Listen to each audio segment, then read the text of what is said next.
So it's almost coffee time. It's 3 o'clock, so we got a half hour to finish up this job. And when the other day we're back on the 74, 72 Azimut, whatever the hell it is. And when I was getting ready to look to see what we needed to do for hoses and stuff, I took a look over here. These are the generator Racors, and you can see up in there. See all that sludge down the bottom? Well, this one, which I just took the bottom off, was completely filled. You can see that it's almost white. Diesel should be red. So there was literally nothing in here but water. So that's your fuel water separator and your particulate separator. So generator number 1, I don't even know how it was even working. So we went out and bought a couple new filters. We're going to clean this out. Look at all the junk in the bottom of this. This guy would have just gotten halfway out of the channel here and the generator would have shut down. So clearly not serviced and extremely hard to service. If I back up, you can kind of see where it is crammed in on both sides. So not the greatest place for service, but that's generator 2, generator 1, and you can't get a bucket or anything else underneath there. So just terrible stuff for servicing. And these are your main Racors here and here. So from here to here is a big filter. And then all of the water and particulates get siphoned out or spun out down to the bottom here, and you can drain it down at the bottom. This one actually has a water sensor on it, so it will tell you if you got too much water in your fuel, and that will obviously shut you down. So these have been changed, but obviously those haven't, so we're changing that. What else did we do today? We also, it was an old DEA boat, and the guy had lost all of his steering. And he had surface drives on those, so we went over there and had to rebuild some lines and get that thing back up and running, so we did that as well. So I was going to videotape that, but I forgot. But anyway, important maintenance. Always look at your stuff before you head offshore or go on a trip, because this would have grenaded that generator number 1. So always check your stuff, make sure you're good to go before you head out on a trip. And make sure you always have backups of these things. I actually bought him 3 or 4 backups, so he's good to go on that. So a little tutorial, I guess, on Racors for today. Well, that's it. All right, as with all my jobs, they're a disaster. So this is no different. When you put these things on, they need to be hand tight only. I've gone through the old school trick because I can't get this thing off. I put a screwdriver through it. And now, I can just start to turn it. Whoever installed this didn't know what they were doing.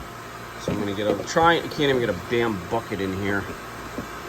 Try and do things the nice way, but anyway.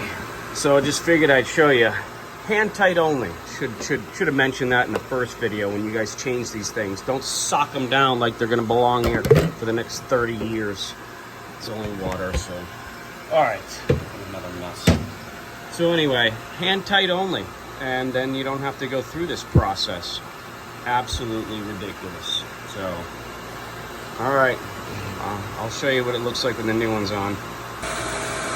All right, so I finally got this thing out, and I was saying to Matt, you know, I actually have tools that will wrap around this, you know, just filter wrenches, but still, it's almost impossible to get in here.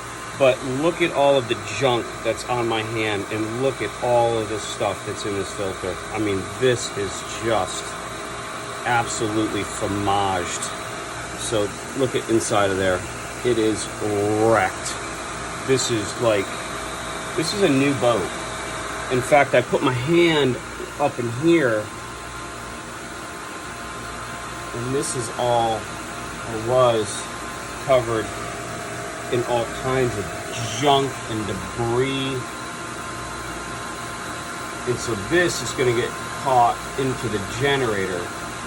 I don't know if he's having a generator problem or not. I think he alluded to something, but I'm going to venture to guess if he does have a problem with his generator, this would probably be what's going on with it. So, and if you notice, I had to put not 1, not 2, but at least 3, 4 holes in this thing. Let me put it in there to get this filter out of here. Again, I know that there are wrenches, and I've got them in the truck. I just didn't think that this was going to be this big of a deal, but it was a major pain in the butt. And so we've got a little gallon of diesel here. What you need to do is fill this up with diesel, because if you don't, it's going to suck all the air out of here. It's going to go into the generator, and it's going to shut down the generator, and then you're going to have another problem on your hands, and you're going to have to go through and then prime the generator, which can be a major pain in the butt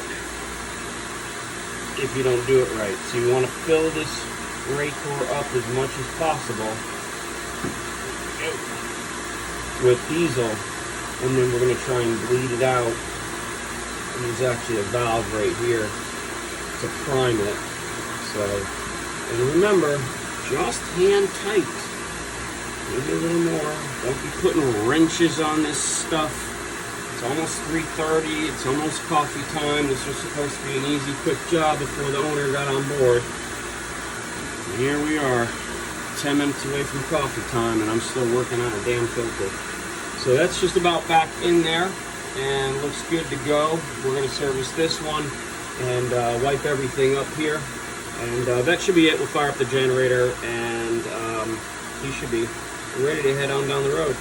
So that's how you change a Racor filter, and what to look for if you start getting fuel problems, or the engine that you're working on or have is starting to go bad. It could be just a fuel problem. And remember, this boat's brand new, and you're seeing the stuff that's in there, so it doesn't matter, new or old. It doesn't really make much of a difference. It could have been from the Bahamas, or just bad fuel somewhere else, or just condensate. This is one of the tanks here. It's an aluminum tank, and there's all kinds of condensate on the outside of this tank. So especially now with the temperature differences between outside and inside, all of the air on the inside of this tank can also condensate as well, and that's what will get sucked up inside of here. So be very careful of that, and mindful of that as well. So that's pretty much it, how to change filters and what to look for in bad fuel, and how to reinstall them. And all right, that's your lesson for today.